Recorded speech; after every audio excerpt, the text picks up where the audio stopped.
In each weapon, you'll find an elaborate history that details how the weapon came to be, from where it comes, and who has wielded it throughout history.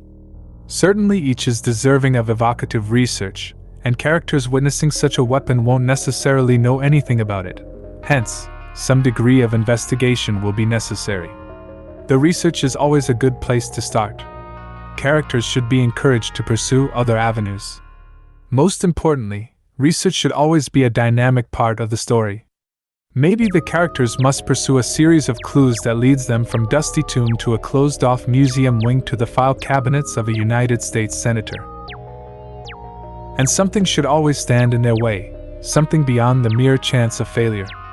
What if someone is competing for the information, destroying it as they find it?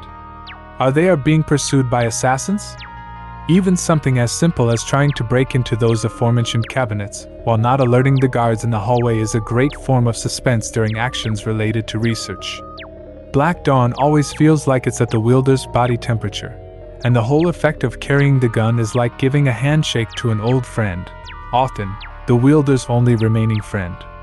Made in 1976, the gun that has come to be known as Black Dawn carved a bloody path through the late 20th century. Its story begins in the hands of Ron Griffin, a New Jersey postal worker. One day, without warning, Ron walked calmly into his post office and shot 10 people dead before turning the gun on himself. He didn't speak a word to anyone. Maybe that one man's need to kill etched itself on the gun's soul. Maybe the steel used in the gun was the last to come from a factory that burned down in a mysterious fire, killing everyone within. Maybe the gun was just one of the devil's own from the start. Nobody's sure anymore. After the shooting, the pistol didn't reach the evidence locker. No policeman signed it out, and nobody gave it a second thought. A year later, the gun showed up in the hands of a 19-year-old gang thug in Columbia, South Carolina. The official statement notes that he got it from his father, but other people swear he bought it from the town's gun store or even found it when exploring an abandoned railroad car. He killed a lot of people with that gun, just walking down the city street and firing at any who ran from him. Thing is, it wasn't gang-related. It was just murder, raw and bloody, primal and without reason. When he was done, the boy pressed the gun up against his breastbone and pulled the trigger. But unlike the postal worker, the teen didn't succeed in taking his own life. Doctors saved his life, and he could stand trial as an adult for his terrible crimes.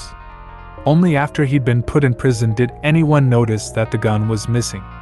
The gun has found its way into the hands of other spree killers since then: disgruntled office workers, vengeful family members, drunken bargoers, homeless lunatics. One that stands out is the 1987 murder of 25 people in a botched raid on a Detroit meth lab. The murderer was Chris Rutger, a police officer who had taken the Black Dawn from his precinct's evidence locker to make a drop gun, a weapon that couldn't be traced back to him. With the grip wrapped in tape, he claimed in court that he only ever intended to shoot in self-defense. Testimony from other officers at the scene and forensic evidence both show him for a liar. Upon entering the lab, he drew the gun and smiled softly. One of the officers heard him say, "Thanks, Dad." At the time, the officers thought nothing of it. As soon as Rutger could get a good shot off, he took it. The other officers looked on in shock as he walked calmly through the lab, shooting dead everyone he encountered. One of the officers attempted to stop him, and he shot her. Fortunately, the bullet hit her in the leg. Before any of the others could take him out, he put the gun into his mouth and pulled the trigger. As with the first school shooting involving the gun, Chris Rutger survived the suicide attempt. He told the court that he didn't know what came over him, that it was like the gun was an old friend of the family, and he was catching up. Pulling the trigger felt good. The jury didn't believe that he was mentally unstable, and took his statement as an admission of guilt. Officer Rutger was sentenced to life in prison without parole. He killed himself after 8 months in jail, finishing the job that he couldn't complete with Black Dawn. The gun was sold off at police auction, but nobody remembers the buyer. Media coverage of the killing lit up the country for 2 days, including the headline, "Black Dawn for Detroit Police."